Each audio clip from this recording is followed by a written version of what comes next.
State বাসের contractor driver তারা যদি 35,000 টাকা স্যালারি পেতে পারে, তাহলে প্যারা টিচারদের 40,000 টাকা স্যালারি কেন দেওয়া হবে না? ওয়েস্ট বেঙ্গল হেলথ স্কিম, এটা টিচারদের একান্ত দাবি, সেই দাবি কেন মানা হচ্ছে না?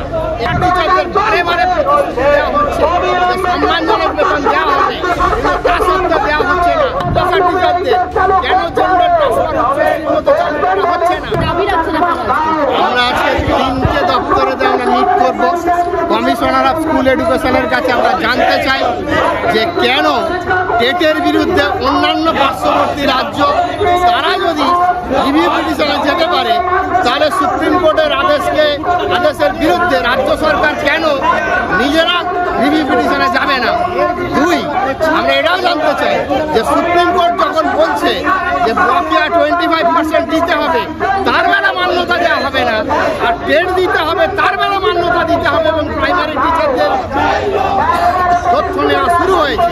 একই সঙ্গে আমরা আরও জানতে চাই যে ওয়েস্ট বেঙ্গল হেলথ স্কিম, যেটা টিচারদের একান্ত দাবি, সেই দাবি কেন মানা হচ্ছে না?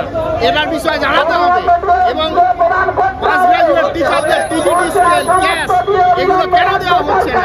আমরা একই সঙ্গে মাদ্রাসা ডিরেক্টরকে জানাতে চাই যে মাদ্রাসা টিচারদের কেন জেন্ডার ট্রান্সফার মতো চালু করা হচ্ছে না, এবং মাদ্রাসা টিচারদের একই সঙ্গে সার্কুলার জারি করবে, মাদ্রাসাদের একই সঙ্গে সার্কুলার জারি করতে হবে, কারণ একই শিক্ষা অধীনে তারা আছে।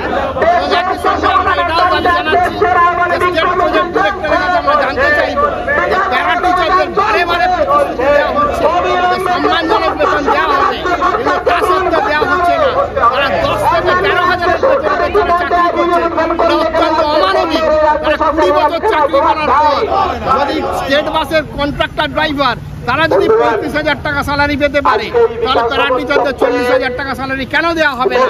এবং প্যারা টিচারদের জন্য তাদের জন্য সিসিএল, পেটার্নিটি লিভ এবং জয়েনিং এর ডেট থেকে ইপিএফ চালু করা হোক।